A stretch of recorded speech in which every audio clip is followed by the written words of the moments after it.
Hello friends, आप सभी का स्वागत है ई लर्निंग चैनल पे। आज हम लोग हिंदी के क्वेश्चन करेंगे। ये सभी एग्ज़ाम के लिए इम्पॉर्टेंट क्वेश्चन है। UP TET, C TET, S TET सभी एग्ज़ाम के लिए है। इसमें पहला क्वेश्चन है, कामता प्रसाद जी के अनुसार विराम चिन्हों की संख्या कितनी है? तो 20 है। कामता प्रसाद जी के अनुसार विराम चिन्हों की संख्या 20 है। क्वेश्चन नंबर दूसरा है, सदाचार में उपसर्ग है। सदाचार में उपसर्ग है, कौन सा होगा? ऑप्शन देखिए। इसमें पहला ही ऑप्शन होगा सत। यहाँ पे सदाचार में कौन सा उपसर्ग है? तो पहला ही ऑप्शन सही होगा सत।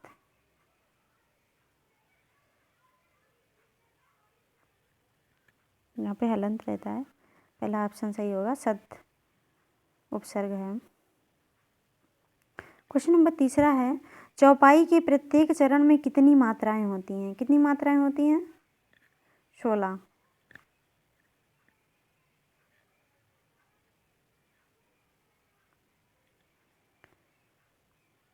सत्यार्थी में कौन सी संधि है? सत्यार्थी में कौन सी संधि है? दीर्घ संधि है। ऑप्शन नंबर 2 सही होगा और बनेगा सत्य धन अर्थी।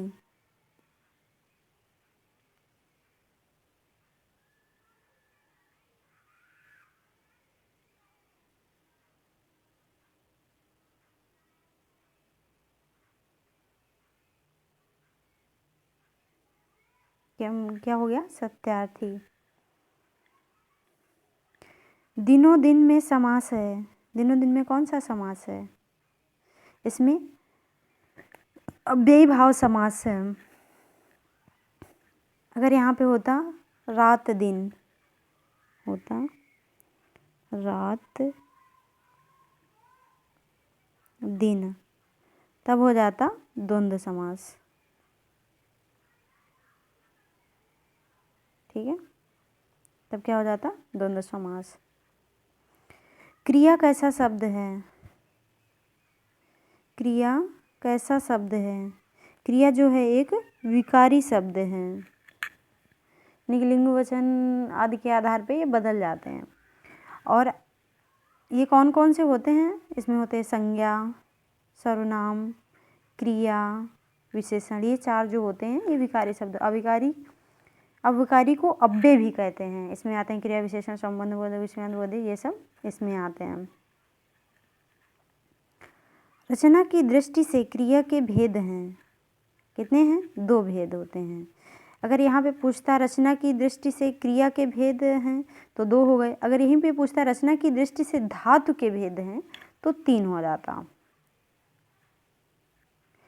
द्विज का अनेकार्थी शब्द नहीं है, ये नहीं पूछा है। द्विज का अनेकार्थी शब्द नहीं है, नहीं पूछा है। ब्राह्मण, चंद्रमा, प्राणी, पर्वत, इसमें से कौन सा नहीं है? तो ब्राह्मण भी है, चंद्रमा भी है, प्राणी भी है, बट पर्वत नहीं है। तो ऑप्शन नंबर 4 सही हो जाएगा। उड़ती चिड़िया के पंख गिनना मुहावरे का सही अर्थ होगा, क्या होगा? अनुभवी होना, प्रतिभाशाली होना, असंभव कार्य करना, इनमें से कोई नहीं। तो ऑप्शन नंबर सी सही होगा, असंभव कार्य करना। चूर्ण का तत्सम है। चूर्ण का तत्सम क्या होता है? चूर्ण होता है। तत्सम जरूर एक पूछा जाता है, तत्सम होता है। जंगम का विलोम शब्द है। वेरी वेरी इंपॉर्टेंट क्वेश्चन है, बहुत रिपीट होता है एग्जाम में। जंगम का विलोम शब्द है स्थावर। देवता का पर्यायवाची शब्द नहीं है, नहीं पूछा है। इसमें ये तीनों हैं, देव, अमर, अजर, और तरंग जो है ये नहीं है। तो ऑप्शन नंबर 4 सही हो जाएगा। लड़का पेड़ से गिरा में कारक है, कौन सा कारक है? अपादान। अपादान यानी कि अलगाव के लिए होता है।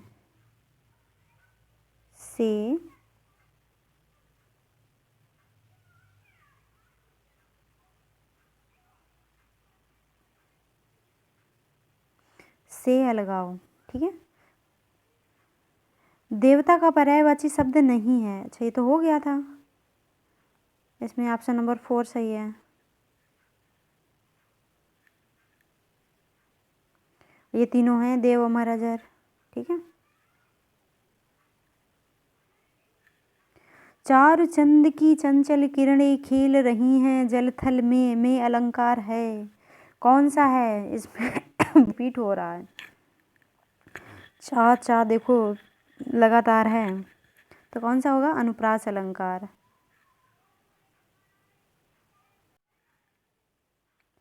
कौन सा अलंकार है? अनुप्रास अलंकार। इसका और भी उदाहरण है, जैसे कुल कानन कुंडल मोर पखा उन पे बनमाल विराजत है। तो ये किसके उदाहरण है? यानी कि ये अनुप्रास अलंकार के हैं। और श्लेष अलंकार में क्या होता है? जैसे कि श्लेष अलंकार में कौन सा आता है? ये वाला आता है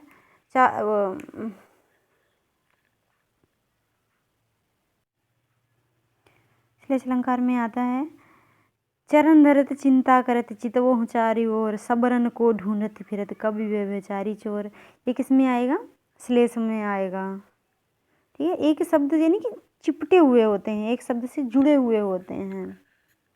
जैसे रही मन पानी राखिए बिन पानी सब सून पानी गए न उबरे मोती मानस चून। ठीक है। तो ये किसमें आएंगे? श्लेष अलंकार में।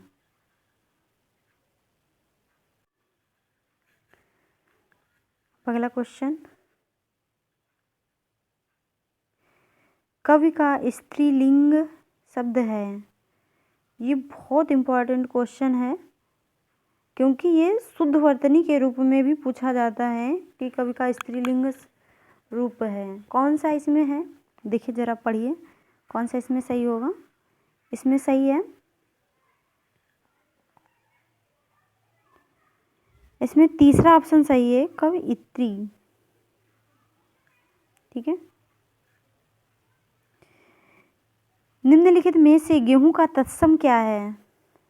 तत्सम का मतलब समझ रहे हैं ना, संस्कृत वाला। तो क्या होगा? गोधूम।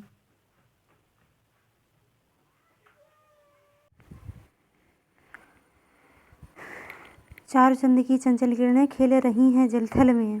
अलंकार कौन सा है? अनुप्रास अलंकार है।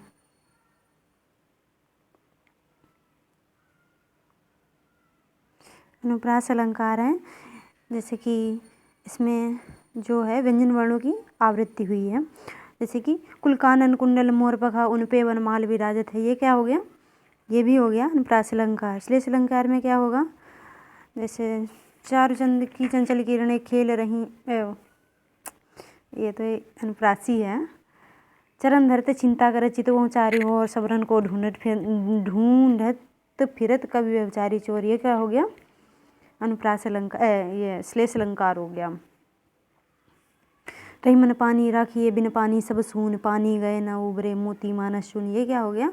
श्लेष अलंकार हो गया।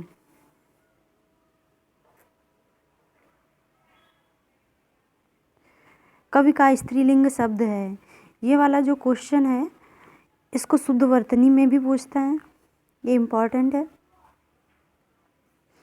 और स्त्रीलिंग भी बहुत पूछता है, और शुद्ध वर्तनी में भी कि कैसे लिखा जाता है उसको भी पूछता है। तो इसमें कौन सा सही होगा? ऑप्शन नंबर 3 सही होगा। ये ऐसे ही लिखा जाता है, बहुत अच्छे से देख लीजिएगा, ये शुद्ध वर्तनी में भी पूछा जाता है।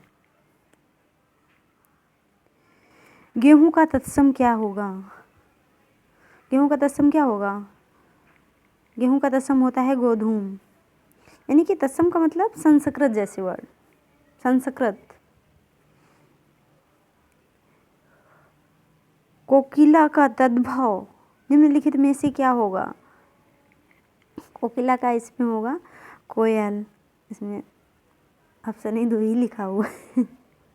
गोधूम तो गेहूँ, अरे कहाँ चला गया? कोकिला का कोयल होता है, यहाँ पे कौवा रख लो तो फिर हो जाएगा। यानी कि यहाँ पे कोयल होता है। कोकिला का तद्भव क्या होता है? कोयल।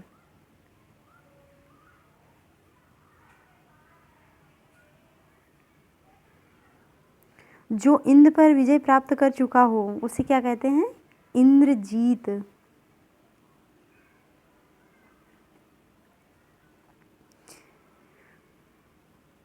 गुरु के समीप रहकर अध्ययन करने वाला के लिए एक शब्द है, क्या है? शिष्य है, आश्रमवासी है, विद्यार्थी है, अंतेवासी है। तो इसको बोलते हैं अंतेवासी।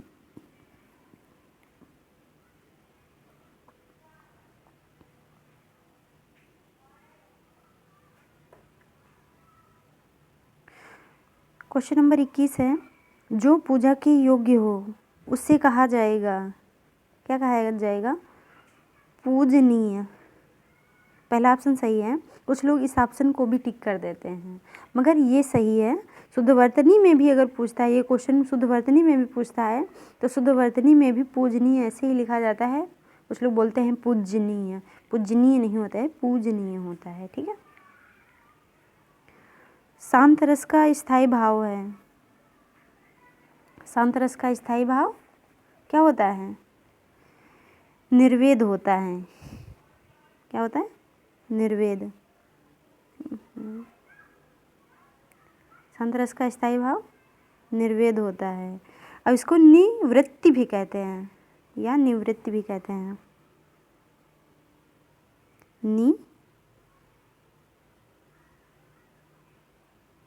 निवृत्ति भी कहते हैं। ठीक है।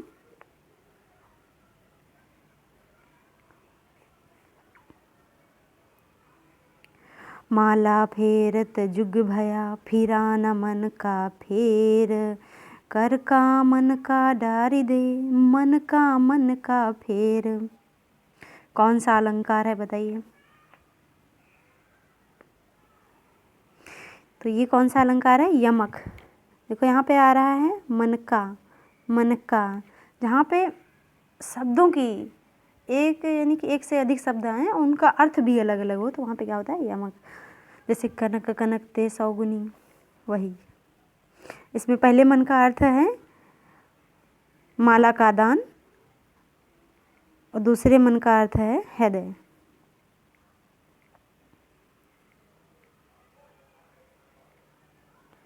श्री गुरु चरण सरोज रज, निज मन मुकुर सुधारी, बरनौ रघुबर बिमल जस, जो दायक फल चारी। अब ये बताइए, सोरठा है, दोहा है, चौपाई है, छंद है, क्या है?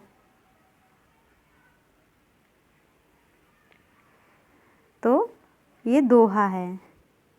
और दोहा में क्या होता है? प्रथम और तृतीय चरण में 13 मात्राएं होती हैं, पहले और तीसरे में 13, दूसरे और चौथे में 11 मात्राएं होती हैं। ठीक है। क्या बात करते हैं आप? में किस कोटि का विशेषण प्रयुक्त हुआ है? किस कोटि का विशेषण प्रयुक्त हुआ है? ये देखिए प्रश्नवाचक है। क्वेश्चन नंबर सी सही होगा। भारतवर्ष में हिंदी को आप किस वर्ग में रखेंगे? राजभाषा, राष्ट्रभाषा, विभाषा, तकनीकी भाषा, किसमें रखेंगे? तो ये रखी जाएगी राजभाषा में। पहला ऑप्शन सही है। हिंदी दिवस किस दिन मनाया जाता है? ये तो सबको पता होना चाहिए। किस दिन मनाया जाता है? 16 सितंबर को। हिंदी दिवस किस दिन मनाया जाता है?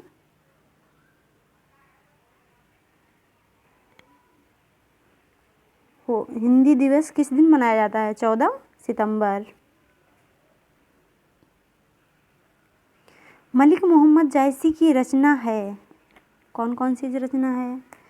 पद्मावत, अखरावट, चित्ररेखा, आखिरी कलाम, कहरनामा, ये सब किसकी हैं? मलिक मोहम्मद जायसी की रचना है। ये बहुत पूछी जाती है। पद्मावत, अखरावट, आखिरी कलाम, चित्ररेखा, कहरनामा, ये सब मलिक मोहम्मद जायसी की रचना है। ऑप्शन नंबर डी सही होगा। आगे बढ़ते हैं।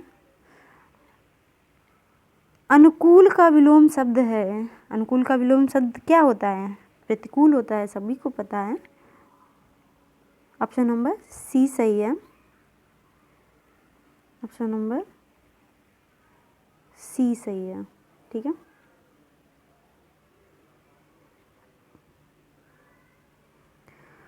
वर्तनी के अनुसार शुद्ध शब्द का चयन कीजिए। कौन सा सही शब्द है? वर्तनी वाला जरूर क्वेश्चन आता है।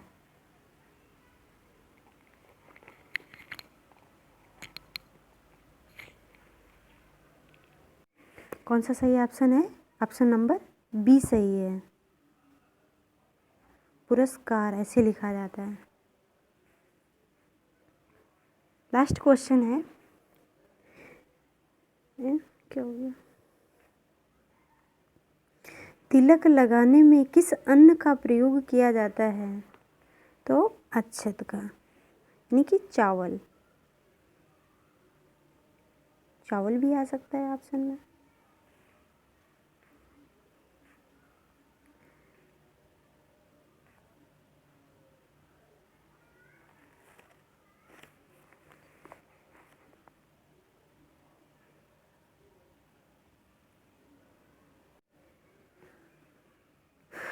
ये आज के 30 क्वेश्चन पूरे हुए। आप सब लोग मेरे से जुड़िए, मेरे चैनल को सब्सक्राइब करिए। आप सभी को दिल से धन्यवाद।